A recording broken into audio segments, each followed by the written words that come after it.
السلام علیکم ورحمۃ اللہ وبرکاتہ نحمدہ ونصلی علی رسولہ الکریم اما بعد اعوذ باللہ من الشیطان الرجیم بسم اللہ الرحمن الرحیم رب اشرح لی صدری ویسر لی امری واحلل عقدۃ من لسانی یفقہوا قولی رب زدنی علما رب زدنا علما رب زدنا علما اللہم فقہنا فی الدین رب یسر ولا تعسر وتمم بالخیر رب ارحمہما کما ربیانی صغیرا رب ارحمہما کما ربیانا صغیرا۔ آج ہم سورۃ الاعراف کی آیت نمبر 142 سے پڑھیں گے انشاءاللہ۔ بسم اللہ الرحمن الرحیم۔ وَوَعَدْنَا اور ہم نے وعدہ کیا موسیٰ علیہ السلام سے ثلاثین لیلۃً 30 راتوں کا وَأَتْمَمْنَاهَا اور ہم نے پورا کیا ان کو بِعَشْرٍ 10 راتوں کے ساتھ فَتَمَّ تو پوری ہو گئی میقات مدت مقررہ رب ہی اس کے رب کی 40 لیلۃ راتیں وقالا اور کہا موسیٰ علیہ السلام نے لأخیہ اپنے بھائی ہارون علیہ السلام سے نخلفنی جانشینی کرنا میری فی قومی میری قوم میں وأصلح اور اصلاح کرنا ان کی ولا تتبع اور نہ پیروی کرنا سبیل المفسدین فساد کرنے والوں کے راستے کی۔ آیت نمبر 143۔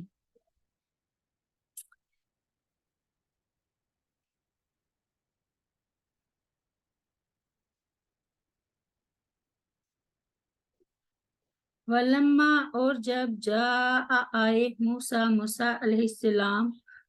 لمیقاتنا ہماری مقررہ مدت پر وکلمہ اور کلام کیا اس سے ربہ اس کے رب نے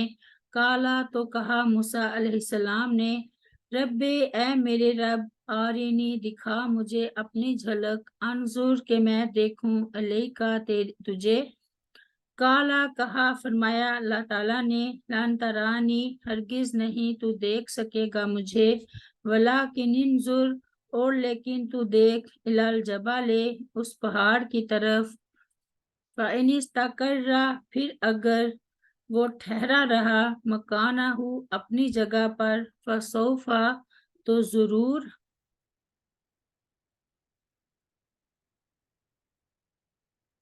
ترانی تو بھی دیکھ سکے گا مجھے فلما پھر جب تجلی جلوہ ڈالا ربہ اس کے رب نے للجبل پہاڑ پر جعلہ تو اس نے کر دیا اس کو دکن ریزہ ریزہ وخرا اور گر پڑے موسیٰ علیہ السلام صاعقہ بے ہوش ہو کر فلما پھر جب افاقہ ہوش میں آئے کالا تو کہا سبحانہ کا تو پاک ہے تب تو میں نے توبہ کی الیکا تیری طرف وآنا اور میں اول المؤمنین سب سے پہلا مومن ہوں۔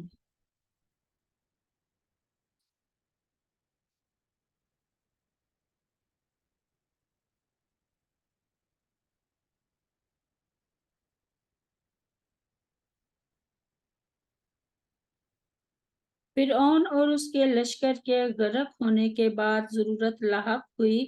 کہ بنی اسرائیل کی ہدایت اور رہنمائی کے لیے کوئی کتاب انہیں دی جائے۔ چنانچہ اللہ تعالیٰ نے موسیٰ علیہ السلام کو 30 راتوں کے لیے کوہ طور پر بلایا جس میں 10 راتوں کا اضافہ کر کے اسے 40 کر دیا۔ سیدنا موسیٰ علیہ السلام نے جاتے وقت ہارون علیہ السلام کو جو ان کے بھائی بھی تھے اور نبی بھی اپنا جانشین مقرر کر دیا تاکہ وہ بنی اسرائیل کی ہدایت و اصلاح کا کام کرتے رہیں اور انہیں ہر قسم کے فساد سے بچائیں۔ اس آیت میں یہی بیان کیا گیا ہے۔ آگے آیت 143 میں کہا گیا ہے جب موسیٰ علیہ السلام کو اللہ تعالیٰ کے ساتھ ہم کلامی کا شرف ہوا تو شدت شوق اور غایت محبت میں اللہ تعالیٰ کی دید کا سوال کر دیا، تو رب العالمین نے جواب دیا کہ اس دنیا میں آپ مجھے ہرگز نہیں دیکھ سکتے۔ اس کے بعد موسیٰ علیہ السلام کو مطمئن کرنے کے لیے کہا کہ اس پہاڑ کو دیکھیے، اگر وہ میری تجلی کی تاب لے آئے اور اپنی جگہ باقی رہ جائے تو آپ مجھے دیکھ سکیں گے۔ چنانچہ اللہ تعالیٰ کی تجلی پہاڑ پر ظاہر ہوئی تو اس کے ٹکڑے ٹکڑے ہو گئے اور وہ اپنی جگہ باقی نہ رہ سکا، اور موسیٰ علیہ السلام اس منظر کی تاب نہ لا سکے اور بے ہوش ہو کر گر گئے، اور جب ہوش آیا تو اللہ تعالیٰ کی پاکی بیان کی اور دوبارہ ایسا سوال کرنے سے توبہ کی۔ ربی آرینی انظر الیکا قالا لن ترانی، حرف لن ترانی جہاں دنیا میں رؤیت باری تعالیٰ کی نفی کے لیے استعمال ہوا ہے، ورنہ قرآن پاک اور بہت سی متواتر احادیث سے ثابت ہے کہ مومنین اللہ تعالیٰ کو قیامت کے دن دیکھیں گے، جیسے کہ ارشاد باری تعالیٰ ہے، وجوہ یومئذ ناظرہ الی ربہا ناظرہ۔ سورۃ القیامہ میں اس دن کئی چہرے تر و تازہ ہوں گے، اپنے رب کی طرف دیکھنے والے۔ سیدنا ابو موسیٰ رضی اللہ عنہ بیان کرتے ہیں کہ رسول اللہ صلی اللہ علیہ وسلم نے فرمایا، اس کا حجاب بھی نور ہے، اگر وہ اس حجاب کو ہٹا دے تو اس کے چہرے اقدس کے انوار سے وہ تمام مخلوق جل جائے جس تک اس کی نظر پہنچتی ہے۔ مسلم کتاب کی روایت ہے۔ فَلَمَّا تَجَلَّى رَبُّهُ لِلْجَبَلِ جَعَلَهُ دَكًّا وَخَرَّ مُوسَىٰ صَعِقًا۔ سیدنا انس رضی اللہ عنہ بیان کرتے ہیں کہ رسول اللہ صلی اللہ علیہ وسلم نے اس آیت کریمہ کی تلاوت فرمائی، ربی آرینی انظر الیکا قال لن ترانی ولکن انظر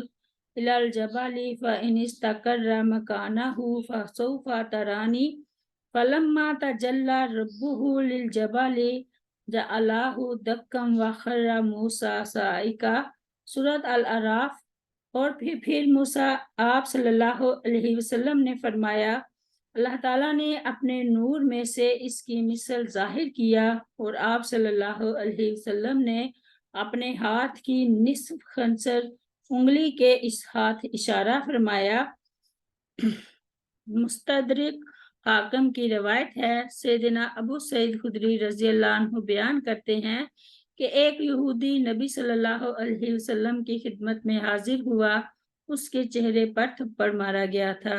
اس نے عرض کی، اے نبی، تیرے ایک انصاری صحابی نے میرے منہ پر تھپڑ مار دیا ہے۔ آپ صلی اللہ علیہ وسلم نے فرمایا، اس کو بلاؤ۔ چنانچہ صحابہ کرام رضی اللہ عنہم نے اسے بلایا تو آپ صلی اللہ علیہ وسلم نے فرمایا، تم نے اس کے منہ پر تھپڑ کیوں مارا ہے؟ تو انہوں نے عرض کی